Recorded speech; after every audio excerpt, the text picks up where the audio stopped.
하나님의 사랑이 당신의 삶 가운데 가득하기를 축복합니다. 하나님의 은혜가 우리 가운데 가득하길 기도합니다. 하나님의 사랑이 당신의 삶 가운데 가득하기를 축복합니다. 하나님의 은혜가 우리 가운데 가득하길 기도합니다. 하나님의 사랑이 당신의 삶 가운데 가득하기를 축복합니다. 하나님의 은혜가 우리 가운데 가득하길 기도합니다. 가득하길 기도합니다. 가득하길 기도합니다.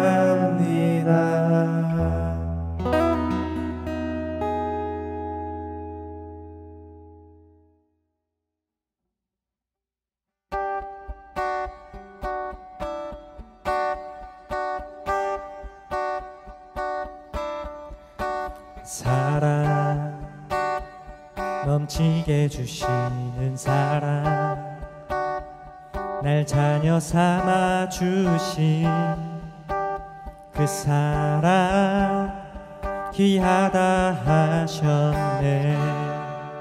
그 사랑 세상이 본 적 없네. 주가 우리 죄 위하여 십자가 달리사 죽기까지 사랑하셨네. 주님 그 사랑 감사해. 날 위해 십자가 달리신 주의 그 사랑 감사해. 날 자녀 삼으신 주님 택하심 감사해. 날 자녀 삼으신 주님 오 예수님 찬양하리 영원토록. 넓고 크고 높고 깊은 날 향한 끝없는 사랑. 넓고 크고 높고 깊은 날 향한 끝없는 사랑. 넓고 크고 높고 깊은 날 향한 끝없는 사랑. 넓고 크고 높고 깊은 날 향한 끝없는 사랑. 주님 그 사랑 감사해. 날 위해 십자가 달리신 주의 그 사랑 감사해. 날 자녀 삼으신 주님 택하심 감사해. 날 자녀 삼으신 주님 오 예수님 찬양하리 영원토록. 주님 그 사랑 감사해. 날 위해 십자가 달리신 주의 그 사랑 감사해. 날 자녀 삼으신 주님 택하심 감사해.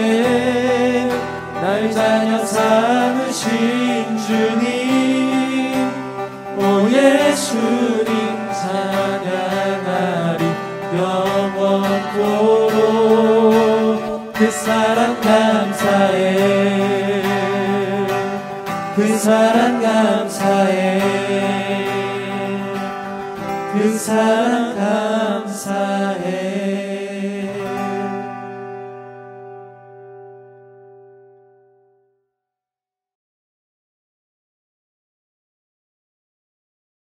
선생님, 율법 중에서 어느 계명이 크니이까?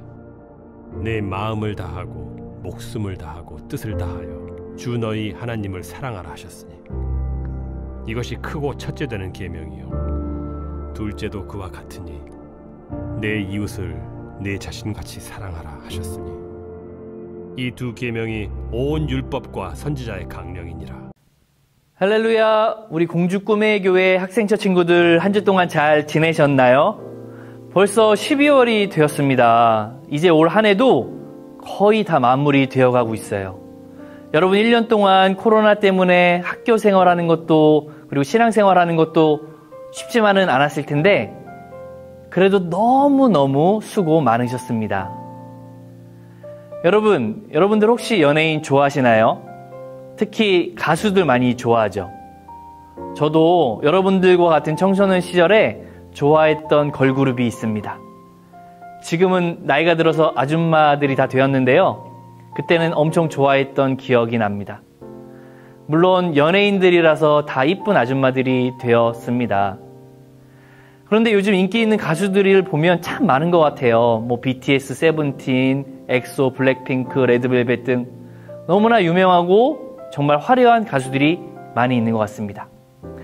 그런데 여러분들 다 자신이 좋아하는 가수들 있죠? 특별히 자기가 좋아하는 가수들의 노래는 더더욱 좋아하는 것 같아요. 그래서 그 좋아하는 노래들을 들으면서 따라 부르기도 하고 춤을 추기도 하고 또 콧노래로 흥얼거리기도 합니다. 이렇게 대부분의 사람들은 음악을 좋아하는 것 같습니다. 이 음악이라는 것은 사람의 마음을 움직이는 큰 힘을 가지고 있는 것 같아요. 우리가 보는 좋은 글귀, 메시지도 우리에게 큰 귀감을 주는데요. 거기에다가 선율까지 입혀지면 우리의 마음에 더 큰 감동이 되는 것 같습니다. 그래서 대부분의 사람들은 음악을 좋아합니다. 우리와 같은 크리스찬들은 교회에서 찬양하는 것도 좋아하고요. 특별히 여러분들과 같이 청소년들, 감수성이 예민한 청소년들은요. 예배 시간에 뭐가 제일 좋아? 라고 물어보면 대부분의 친구들이 찬양 시간이 좋다라고 하는 경우를 많이 들었습니다. 여러분 그런데요. 노래든 찬양이든 가사에 가장 많이 등장하는 단어가 뭔지 아시나요? 가장 많이 언급되는 가사나 단어 한번 생각해 보세요. 네, 맞습니다. 뭐니 해도 사랑이라는 단어입니다. 이 사랑이라는 단어는요, 정말 많이 들어갑니다. 우리가 세상에서 부르는 가요이든 또 우리가 예배 시간에 부르는 찬양이든 심지어 랩에서도 사랑이라는 단어는 빠지지 않고 등장합니다. 그만큼 인간은 사랑에 기반한 존재라는 것을 알 수가 있습니다. 그래서 우리는요, 누구나 사랑을 받고 싶어 합니다. 아마 여기서 사랑을 받기 싫어하는 사람은 세상에 한 명도 없을 거예요. 또한 우리는 사랑을 받기도 하지만요, 사랑을 주고 싶어 하기도 합니다. 이렇게 사랑을 주고받음으로써 우리 마음속에 또 우리의 삶 속에 기쁨과 행복을 느끼는 것이 바로 우리의 삶이 아닌가 생각을 합니다. 성경에도 사랑이라는 단어가 정말 많이 나오는데요. 하나님은 사랑의 속성을 갖고 있기 때문에 우리는 하나님의 사랑을 느끼며 신앙생활을 하고 있습니다. 또한 하나님께서 인간을 너무 사랑하셨기 때문에 우리를 위해서 모든 것을 내어주시기도 했습니다. 그래서 사랑의 속성을 가지신 하나님께서 사랑에 대해서 수도 없이 언급하고 있는 것입니다. 오늘 본문에도 사랑에 대해서 말씀하고 있는데요. 한번 본문을 함께 살펴보도록 하겠습니다. 36절에 보면 선생님, 율법 중에서 어느 계명이 크니이까? 어떤 사람이 예수님께 찾아와 이렇게 묻습니다. 예수님, 성경에 보면 수많은 율법과 계명이 있는데 어느 계명이 가장 크고 중요합니까? 여러분, 실제로 성경에는요, 수많은 율법과 계명들이 있습니다. 아마 수백, 아니 수천 개의 율법이 기록되어 있을 것입니다. 그런데 어떤 사람이 와서 질문을 한 거예요. 예수님, 이 중에서 어떤 율법과 계명이 가장 중요하고 가장 우선시 되어야 하나요? 그러자 그 질문에 예수님께서 이렇게 대답을 하십니다. 37절에 이어서 보면요. 예수께서 이르시되 내 마음을 다하고 목숨을 다하고 뜻을 다하여 주 너희 하나님을 사랑하라 하셨으니 이것이 크고 첫째 되는 계명이요. 하나님을 마음 다해 목숨 다해 뜻을 다해 사랑하는 것이 가장 중요하고 가장 첫째 되는 계명이라고 예수님께서 말씀하셨습니다. 우리를 너무나 사랑하신 예수님께서 성경에 있는 수백 수천 개의 계명 중에 첫 번째로 중요한 것이 하나님을 사랑하는 것이라고 말씀하셨습니다. 그런데 잘 생각해 보면요, 사랑이라는 것은 강요할 수가 없습니다. 난 저 사람을 사랑하고 싶지 않은데 사랑하라고 하는 것은 결코 쉬운 일만은 아닙니다. 여러분이 만약에 소개팅에 나갔다고 가정해 봅시다. 그런데 아무리 봐도 상대방이 내 스타일이 아닌 거예요. 외모나 가치관 그리고 취미, 성격 등 맞는 게 하나도 없는 거예요. 그래서 아무래도 저 사람은 아닌 것 같다 라고 생각하고 마음을 정리하려고 했는데, 그래도 다시 한번 생각해보자 하고 두 번째 만남을 가졌다고 생각해 봅시다. 그런데 역시나 두 번째에도 영 마음에 들지 않았을 때, 여러분이 저 사람과 지속적으로 관계를 맺으며 사랑하는 관계에 이르기까지 우리가 도달하는 게 과연 쉬운 일일까요? 결코 쉽지 않을 것입니다. 물론 상대방이 나와 맞지 않을 뿐이지 다른 사람과는 매우 잘 맞는 사람일 수도 있습니다. 이와 같이 어찌됐든 사랑이라는 감정은요, 생기지 않는데 사랑의 관계를 맺는다는 것은요, 쉬운 게 아닙니다. 그리고 더 나아가서 나를 좀 불편하게 대했던 사람들, 나를 힘들게 했던 사람들, 친절하지 못했던 사람들과 가깝게 지내고 사랑하는 관계를 이루어 간다는 것은요, 결코 쉬운 일만은 아닙니다. 이와 같이 이 사랑이라는 것은 강요한다고 되는 것이 아닙니다. 우리 마음속에서 우러나와야 할 수 있는 것이고요. 사랑이라는 감정이 샘솟아야만 그 사랑의 관계를 이어나갈 수 있는 것입니다. 그런데 예수님은 우리에게 뭐라고 말씀하셨죠? 마음을 다해, 목숨을 다해, 뜻을 다해 하나님을 사랑하라고 말씀하셨습니다.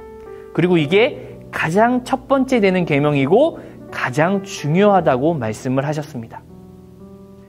예수님, 사랑은 우리 뜻대로 되는 것이 아닌데요, 마음에서 우러나와야 할 수 있는 거잖아요.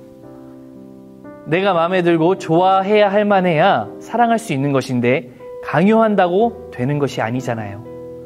그런데 눈에 보이지도 않는 하나님을 마음을 다해, 뜻을 다해, 심지어 목숨을 다해 사랑하라고요? 잘 안 될 것 같아요 라고 우리는 예수님께 질문할 수 있습니다.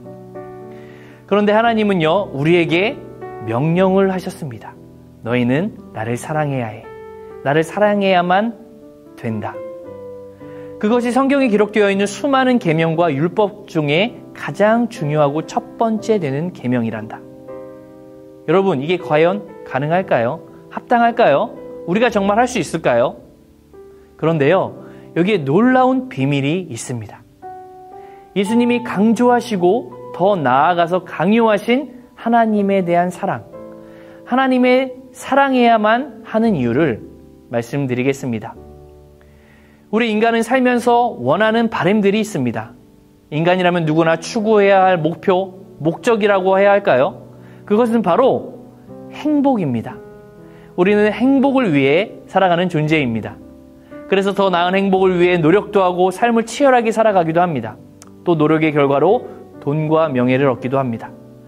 이와 같이 사람들에게 당신의 삶에서 가장 중요한 것이 무엇이냐고 물어본다면 대부분의 사람들이 바로 행복이라고 대답할 것입니다. 그런데요, 행복은 어디서 오느냐면 바로 하나님을 사랑할 때 우리가 온전한 행복을 누릴 수 있게 됩니다. 우리가 살면서 찾는 행복은 유한하기 때문에, 그리고 살아가면서 느끼는 행복은 가변적이고 제한적이기 때문에 온전히 행복할 수가 없습니다. 그래서 우리를 너무나 잘 아시는 예수님께서 첫 번째 되는 계명이 바로 하나님을 사랑하라고 한 것입니다. 그럴 때 비로소 우리들이 참 행복을 누릴 수 있기 때문이죠. 세상의 행복은 가변적이고 제한적이기 때문에 우리는 온전한 행복을 누릴 수가 없습니다. 그래서 변하지 않는 진정한 행복을 찾고 추구하라. 그것이 바로 우리가 마음을 다해 뜻을 다해 심지어 목숨을 다해 하나님을 사랑할 때 이 행복이 뒤따라온다고 말씀하신 것입니다. 그리고 이어서 예수님께서 39절에 이렇게 이야기하고 계십니다. 둘째도 그와 같으니 내 이웃을 내 자신같이 사랑하라 하셨으니 이 두 계명이 온 율법과 선지자의 강령이니라. 아멘. 그리고 두 번째로 이웃을 사랑하라고 말씀하고 계십니다. 첫 번째로 하나님에 대한 사랑을 말씀하셨죠. 그래야만 우리가 진정한 참 행복을 누릴 수 있다고 말씀하셨습니다. 이렇게 하나님을 온전히 사랑할 때 우리가 참 행복이 찾아오는데 그 참 행복을 갖고 이웃을 사랑하게 되면 그 행복이 2배, 3배 차고 넘친다는 말씀입니다. 여러분, 그렇다면 우리에게 가장 가까운 이웃은 누구일까요? 가족, 친구, 선생님? 네, 모두 맞습니다. 그런데요, 가장 가까운 이웃은 바로 내 자신이라고 생각을 합니다. 그래서 우리는 하나님을 진정으로 사랑할 때 참 행복을 느낄 수 있으며 내 자신을 소중히 여기고 사랑할 수 있게 됩니다. 그리고 더 나아가서 그 행복감으로 내 주변에 있는 가족들, 이웃들을 사랑할 수 있게 되는 것입니다. 그래서 예수님께서 이렇게 말씀하셨습니다. 하나님을 진정으로 사랑하게 되면 변하지 않는 참 행복을 알게 될 것이고 그 행복으로 내 자신과 이웃을 사랑하는 마음이 생겨서 우리는 더 큰 행복으로 살아갈 수 있게 될 것이다 라고 오늘 본문을 통해 말씀해 주고 계십니다. 여러분, 그런데요, 문제는 이게 결코 쉽지 않다는 것입니다. 말처럼 쉬우면 우리는 모두 행복 속에서 잘 살고 있겠죠. 하나님도 사랑하고 이웃도 사랑하면서 우리는 행복한 삶을 살아갈 것입니다. 그런데 이게 생각만큼 쉽지 않은 것이 문제입니다. 그래서 우리는 하나님을 사랑하기 위해서 행복한 삶을 살기 위해서 주님께 기도로 도움을 요청해야 합니다. 하나님, 제가 진심으로 하나님을 사랑할 수 있게 도와주세요. 제가 하나님을 진심으로 사랑함으로써 참 행복을 느낄 수 있게 도와주세요. 이렇게 간절히 하나님께 찾고 구하는 기도를 올린다면 분명히 하나님께서 우리에게 하나님을 사랑하는 마음을 주실 것입니다. 그리고 더 나아가서 내 자신을 소중히 여기고 사랑하게 될 것이며 이웃까지 사랑하는 그런 사람의 모습으로 변화될 것입니다. 그러면 오늘 함께 나눈 말씀을요, 각자 생각해 보면서 우리 각자 기도하고 모든 예배를 마치도록 하겠습니다.